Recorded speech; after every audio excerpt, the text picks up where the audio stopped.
Yeah. All right. What's going on, man? How you doing, Joe? Very good to see you, sir. Thanks for having me in Austin. What is it like to be the head of the FBI? How weird is that? It's completely effing wild. I mean, I don't even know how to describe it. What was it? What did you think it was going to be like, and what was different once you got in there? I thought that we were going to be able to come in with the movement that President Trump came in with, the administration, to fix the errors that the leadership of the FBI previously made, not like the 37,000 change people. And we're doing a ton of work. I didn't know we would be able to do it this quickly is my surprise. And what that showed me was the people at the Bureau, literally people who've been there 30-year agents, they're coming up to me like, dude, we wanted to do that 15 years ago. Really? We wanted to do that 10 years ago. And then my question was like, you guys are the pros. Like, my job as the director, I'm not chasing down bad guys. I don't know how to do that, is to give them what you need and get the hell out of the way. And they were like, dude, all they did was get in the way. So what kind of stuff specifically did you start doing that they wanted to do 15 years ago? Even Joe is flustered at that comment. Even Joe is flustered. How do you say that as the FBI director?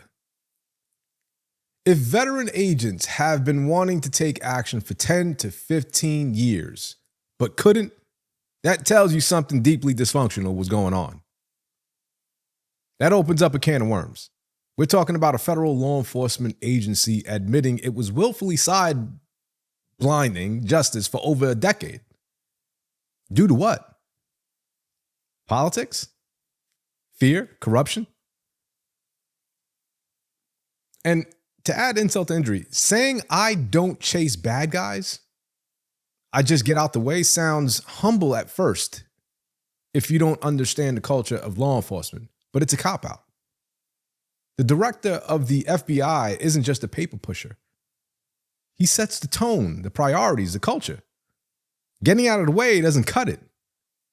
When you're responsible for the moral compass and direction of a federal agency with global reach, it's not about micromanaging, it's about leading. Leadership in a federal agency like the FBI isn't just about administration. It's about operational awareness. If you don't understand investigations, surveillance protocols, human intel handling, or case building procedures, then you're just a bureaucrat in a suit playing musical chairs with national security. If agents knew they needed to act and leadership was aware of that, then who stopped them? Was it Congress, the DOJ, the White House? Internal corruption, maybe? If you're the director and you know the system is broken, then why are you simply getting out of the way? That's dereliction of duty. How do you assess whether your field officers are effective or not? How do you hold SACs, which another word for SACs is special agents in charge, accountable? How do you hold them accountable? If someone's making strategic decisions about counterterrorism or organized crime without investigative experience, they're vulnerable to manipulation or just flat out incompetence. When the director says, I don't know how to catch bad guys, that's not humility. It's strategic ignorance.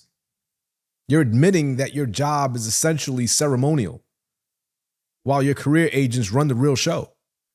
That's dangerous because without competent oversight, corruption festers, cases get buried, and politically motivated investigations become the norm.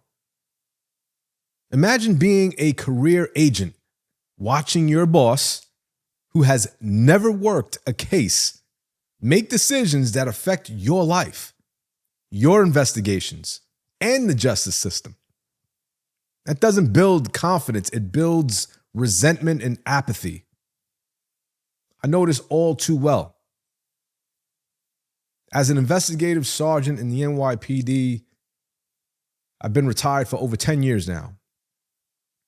You have to start off or I should say, you should start off in a BRAM unit, also known as the Burglary Robbery Apprehension Module, right? You should start off there, investigating the smaller crimes. And then as you get better and you start to understand the investigations, you move up, and you move up to investigating the homicides and the non-fatal shootings. But there were some people that would come up straight from a patrol-related position, went from parking tickets to investigating homicides, all because they knew somebody. And this is classic. This is a classic case of he's just part of the boys. He knew somebody. He did one thing right, and he got this position. I personally think he's in over his head. Him and Dan Bongino, they're both in over their heads. When you guys watch the entire podcast, just look at his body language. You can tell he's being dishonest. And that sucks, because I had high hopes for Kash Patel. Anyway, what say you? You agree? Do you disagree? Do you guys believe that there's going to be a wave of arrests coming through? Absolutely not. No one is getting arrested. Nobody.